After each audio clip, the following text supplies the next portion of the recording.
What's up, everybody? It's time for another brain scrubbing. So my sister asked me, how do I get the video to come in without the shakiness, without the car camera shaking and all that? And I gave her some cockamamie explanation about, wedging the phone holder, whatever this little gizmo is called, the clamp, whatever, wedging it perfectly up, getting the angle right between the windshield and the dashboard so that it's got no leeway. That's horse shit. The real way to do it is that you just don't drive on any interstates in or around Baltimore. That's how you pull it off. That's the trick. Grossly simplistic, in my opinion. So this is going to be a quick video. I recorded this morning, but I didn't really like how it came out, so I'm going to try again.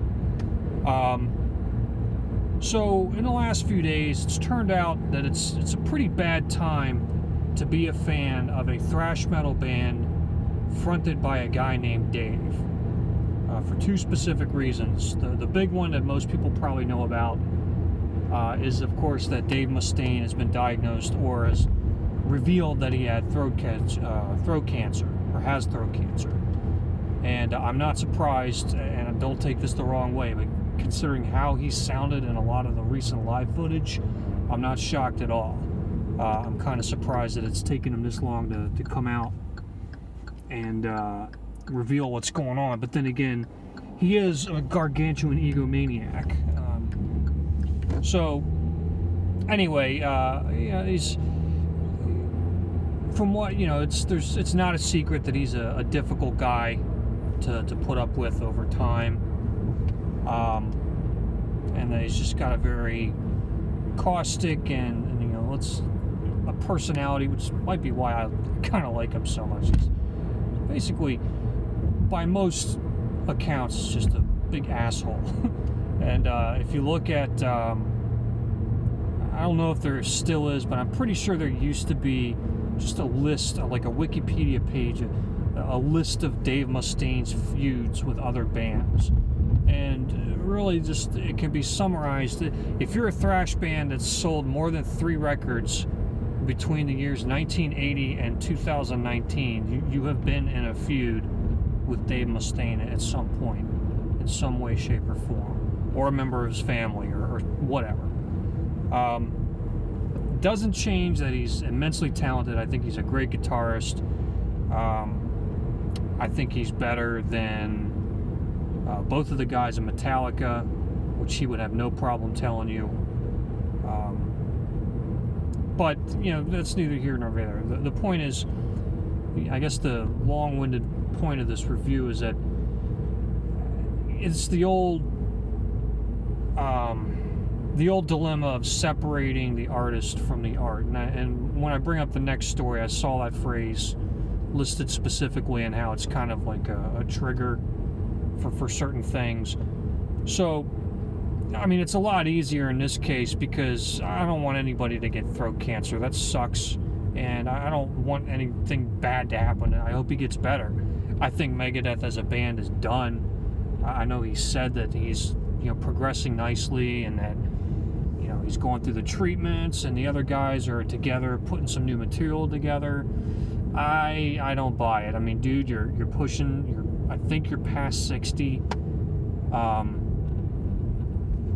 pretty sure you've taken care of your money, or I would think so. You seem, I'm saying this like I'm actually talking to Dave himself, but he seems like the kind of guy who would have taken care of his money and wouldn't have done a bunch of stupid crap after he, went clean. God knows what the hell he was doing when he was all messed up. Well, I read his book, and it's not pretty. He was pretty much, you could see why he was in a feud with every band that ever put out an album in the 80s, even by his own accounts.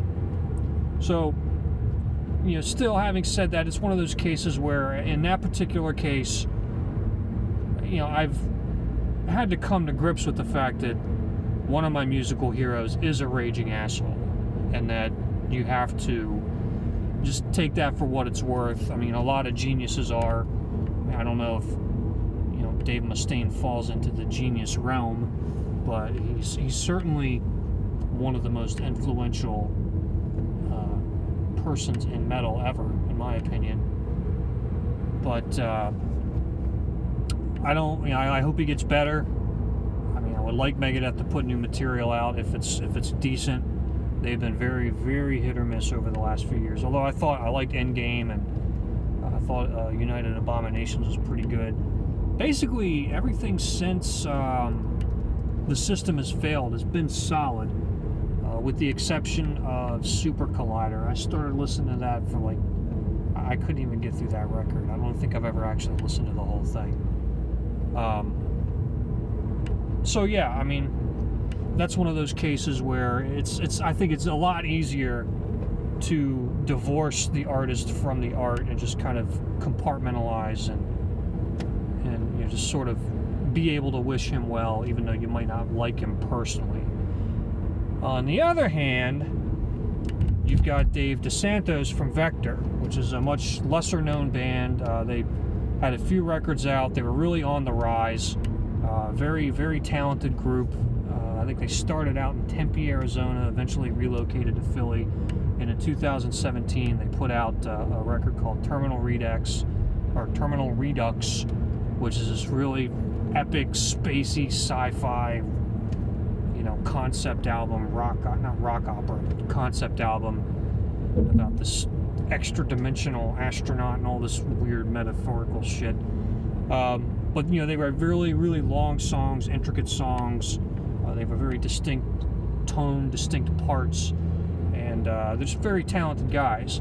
Now, unfortunately, and so just not to get too far ahead, so in 2017 they put out this record, which was on a lot of people's lists for top 10, record of the year, etc. And then shortly thereafter, the three members of the band that weren't the lead guitar or rhythm guitarist, lead singer, the frontman, Dave Disanto, they all quit at the same time. They put out a statement, it's amicable, no real drama here. We're just going to move on. We want to move on and do different stuff. We want to go in another direction. The death knell that you always hear, which it seems like that's football coaches say it is what it is when they're basically just telling you to fuck off. They don't want to tell you exactly what's on their mind. I think going in a new direction is the musician's version of that.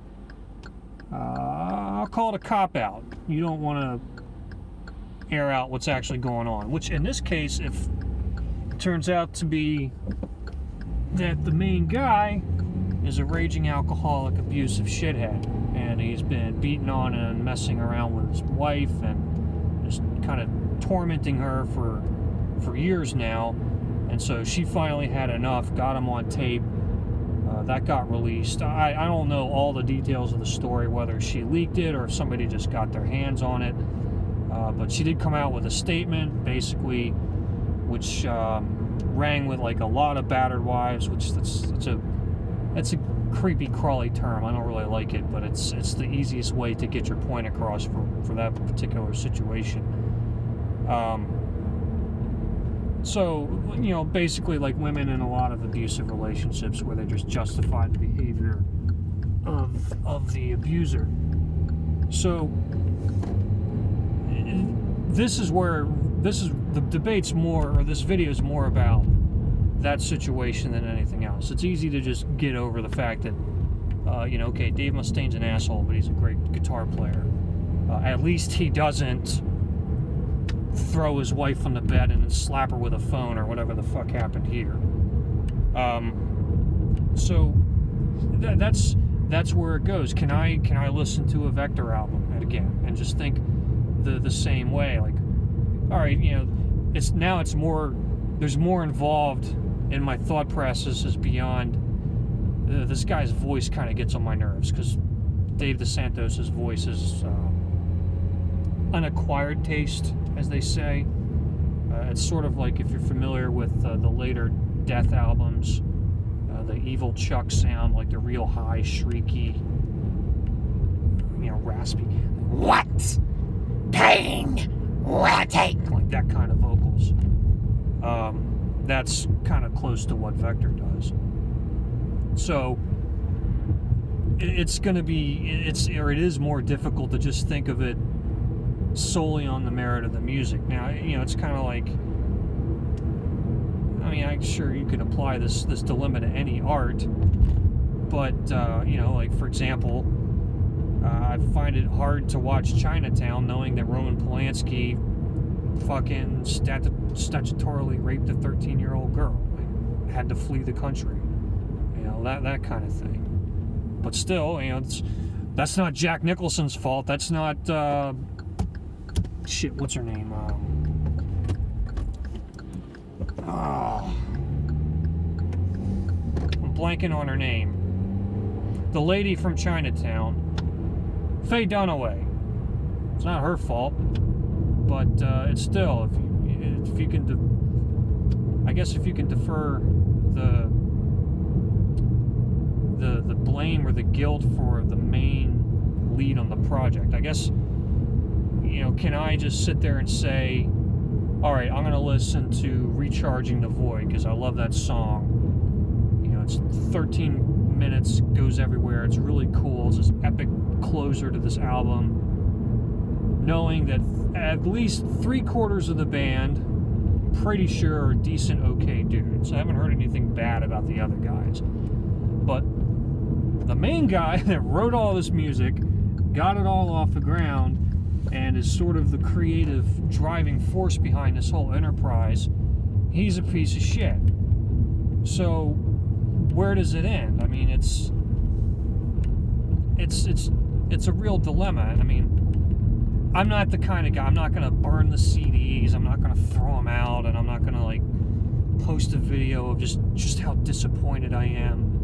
Because, quite frankly, this is going to sound awful, but it happens everywhere all the time. This guy just happens to be sort of famous. That's just the shitty part of life that we have to deal with. So, yeah, I know I started a ramble here. My final thought is, it's a plea. Dave Sanchez from Havoc, if you ever happen to see or hear this, please, please, please don't turn out to be some kind of psychosexual, torture porn monger or whatever. That would really hurt. Anyway, let me know what you think. Leave a comment if you please. If not, you're your own person. Like and subscribe. Share the video if you want. Tell me to fuck off if you want. Either way, it's going to give me insight onto how you really think. All right, take care. Have a good one.